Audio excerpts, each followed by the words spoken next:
Y dime, ¿qué hace una preciosa americanita jugadora de ping-pong mezclada con la clase alta inglesa?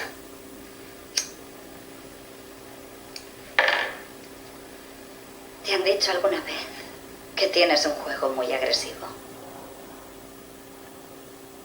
¿Te han dicho alguna vez que tienes una boca muy sexual? De lo más agresivo. Lo mío es competir. Bueno, lo primero que voy a decir es, voy a hacer un spoiler enorme sobre esta película, Match Point. Se va a hacer el ejercicio, pero si quieres ver la película y no la has visto, no quieres saber el final, la voy a destripar, así que ya, eso es lo primero. La voy a destripar, totalmente. Sobre lo que es el ejercicio para la construcción de una historia, si ya tenemos una historia más o menos pensada, si ya sabemos que queremos contar algo, pues escribir una novela, escribir una obra de teatro, realizar una novela gráfica o incluso rodar alguna película o hacer un guión, nos centramos en el texto, siempre en el texto. Da igual cuál sea luego el formato que escojamos para la historia. Todas las obras, ya sea una película, ya sea teatro, todas tienen su texto original, su texto literario, con lo cual el desarrollo de la obra, la historia, siempre va a tener que escribirse previamente. Incluso aunque sea un cómic que apenas tenga diálogos, que sea más, o una película que sea más narración visual, sigue siendo una narración que nosotros tenemos que escribir. Hay un texto. Eso es lo primero. En este caso, pues como una de las películas y uno de los autores que más salía en los talleres presenciales era Woody Allen. No sé por qué, al final, a veces lo pedía yo, no sé por qué. Pues voy a trabajar con una de sus mejores películas, que es Match Point, que además la escogió mucha gente para hacer el ejercicio. Y pues, brevemente, ¿por qué pongo un ejemplo? Pongo un ejemplo porque las historias que están bien construidas, que hay cantidad de buenas historias bien construidas, yo a menudo suelo trabajar con películas que están basadas en textos literarios directamente, pues películas basadas en novelas, adaptaciones de novelas, de novela gráfica, da igual, pero casi siempre trabajábamos con películas, porque era mucho más rápido para poder visionar. Una película es más rápido que la lectura de una novela que puede llevarte 3 meses, a lo mejor, que es lo que dura el taller, con lo cual trabajamos con películas y a menudo eran películas inspiradas, casi siempre, si es posible, inspiradas en novelas, teatro, o sea, Shakespeare vimos muchas veces también, por supuesto, y como casi todas las obras, o sea, por eso digo que al final la parte de que el origen es del texto es fundamental. Me gusta trabajar con películas más que con novelas en sí, por un motivo, porque nuestra sociedad actual, ahí sigue habiendo una gran diferencia entre leer una novela y ver una película. Pero es cierto que las novelas actuales, muchas novelas actuales, tienen un modo de narración cuyo ritmo es muy semejante al del cine. Y el modo en que presentan con palabras las escenas también es muy semejante al ritmo secuencial del cine. Porque, pues, como decía un profesor de la facultad, de cine, decía: vivimos en un proceso de pantallización y ahora más todavía. Tenemos pantallas por todos lados, la gente ya no suele leer, ni siquiera escuchar cuando alguien habla, mira más bien los gestos, un gesto, una cara, es más interpretado y entra más rápidamente que las palabras que la gente está diciendo. Consecuentemente, es cierto que las novelas también se escriben de una manera mucho más visual. Aunque sean palabras, se describe más, el ritmo también es más frenético y Por eso es bueno trabajar en paralelo con el cine.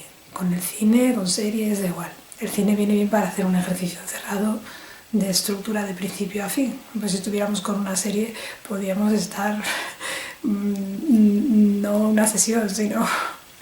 Bueno, empezamos con tal, pero ¿cuántas subtramas? Pues unas cuantas. Pues vamos con una película. Lo primero de todo, cada autor tiene unas experiencias, un momento vital diferente. Siempre he dicho una cosa, es muy importante que cuando tenemos una idea para una historia, que la estamos elaborando, nuestros propios valores, la motivación, el mensaje que queremos contar, está muy bien. Que aunque no nos pongamos a escribirla toda al detalle, capítulo a capítulo, pero si realmente esa historia la consideramos interesante, una buena idea, algo importante, algo que nos interesa, lo mínimo, lo que voy a decir aquí en este ejercicio es lo mínimo que tenemos que dejar cerrado. La toma de decisiones fundamentales, que sería el saber cómo empieza, a dónde va y a dónde va a llegar y cómo va a acabar, y un poco los personajes principales y sus funciones principales. Si algún día las retomamos, pueden haber pasado 10 años, 20 años, podemos ponernos a escribirla, y si no hemos dejado estas cosas claras, igual que nuestras ideas pueden haber evolucionado, puede que haya cosas que ya no van a tener sentido. De esa buena idea ya no va a ser tan coherente como lo era en su momento en el que pensábamos de otra manera. Siempre son bienvenidas ciertas aportaciones, pero para que haya una coherencia interna, a veces los cambios son tan fuertes con la experiencia. A veces pues, una historia que escribes con 18 años, 20 años, pues yo qué sé, bueno, asesinatos no, pero sobre el sexo, ¿no? Por ejemplo, aquí hay una historia de dos personas que se dejan llevar por sus deseos, pues no tienen las mismas emociones, sentimientos, preocupaciones una persona de 20 años que una persona de 40. Evidentemente van a tener otro recorrido, van a ver pues a las parejas de otra manera, van a tener otra experiencia y van a mirar las cosas.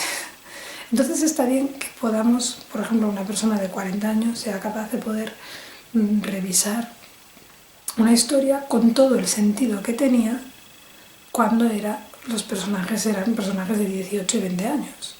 Porque aunque tengas 40 y escribas mejor y tengas más experiencia, la historia la vayas a contar mejor, los personajes siguen teniendo 18 años y los entendías mejor cuando tenías 18, a ellos personalmente, porque además nacieron en ese momento.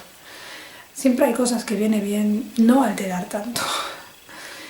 Yo siempre digo que contar una historia es como hacer un viaje, el camino de Santiago. Tienes que tener claro un poco la ruta.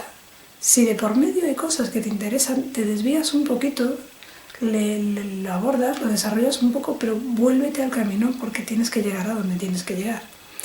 Y tampoco te vayas ahí muy, muy para allá porque te pierdes de la historia. La siguiente cosa importante que siempre decía yo, tenemos que tener muy claras varias cosas. ¿Cómo somos como autores? Tenemos que tener claro nuestra motivación, y ahí está el mensaje, por qué queremos contar esta historia. Dentro de la motivación, nuestros valores y nuestro conocimiento sobre la historia que queremos contar. ¿Estamos hablando de algo de lo que no tenemos ni idea? Bueno, pues eso es como cuando los curas se ponen a hablar sobre el aborto o sobre cosas de sexo, de homosexualidad, y hablan, pues no tienen ni idea de si esa realidad ellos la han dejado al margen. ¿Para qué hablan? Bueno, no sé, no debería meterme en esos conflictos, pero bueno, es una cosa curiosa. Bueno, pues no pongamos a hablar, si yo quiero hablar de un conflicto bélico del siglo XVII, me tendré que estudiar, no me voy a poner a inventarme cosas. Y luego una cosa que es muy importante, y aquí es muy importante también, Woody Allen en esto lo hace muy bien, nos guste o no guste, nuestros valores como autor, tienen que verse por fuerza, reflejados en la obra, por fuerza. Es que eso es obligado, porque si lo que estamos contando tenemos un conocimiento real, creemos en ello de alguna manera, si no estamos estafando como autores, o sea, pues si te van a pagar por encargo, escribe lo que quieras, pero si es una obra tuya como autor, escribe sobre algo que realmente creas que merece la pena escribir y que tú compartas. De lo que tengas un conocimiento, pero también es algo que debes compartir, debes ser honesto como autor. No vale la pena y no habrá nunca una buena obra artística, de arte, considerada una obra de arte sublime o simplemente buena, donde el autor esté hablando de cosas de una forma hipócrita. Si él es hipócrita, puede haber cosas hipócritas, pero dentro de lo que cabe debe haber una honestidad. Y en esta obra hay mucha honestidad. Lo que no hay es unos valores muy rectos, eso sí. Pero bueno, Woody Allen es muy honesto en esta película. Y hay algunas cosas en las que no lo es, pero en general sí lo es. Luego estaría tener muy clara cuál es la trama maestra, la trama principal. Yo diferenciaba 3 tipos de tramas, ¿no? La de resolver buscar una meta, resolver el conflicto, que era ya más complicada, y el itinerario interior. Y esta película es un itinerario interior. El itinerario interior es cuando la trama maestra, el tema principal de la película es la transformación de un personaje, del protagonista siempre, por supuesto.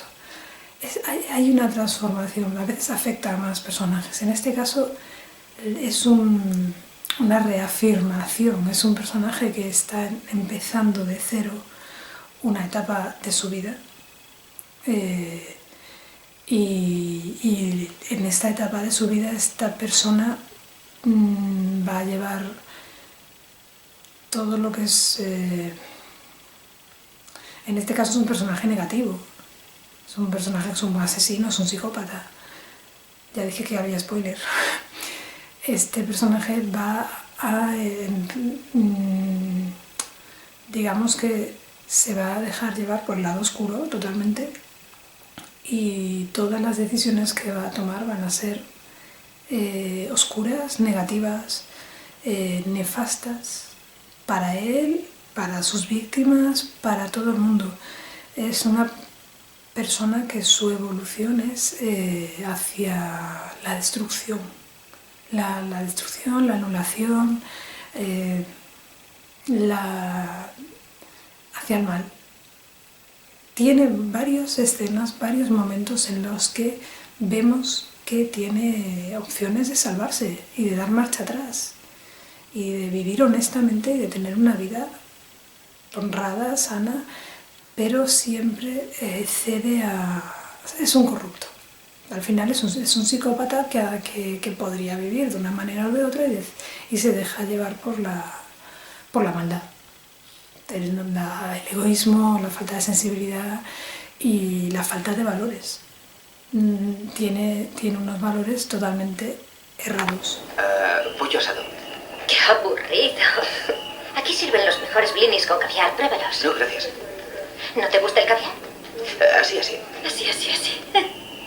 Le han educado como un buen chico para pedir siempre lo más sencillo, lo siento. Tomará los blinis. Sí. Dios mío, ¿tu padre era un obrero que se especializó en etiqueta?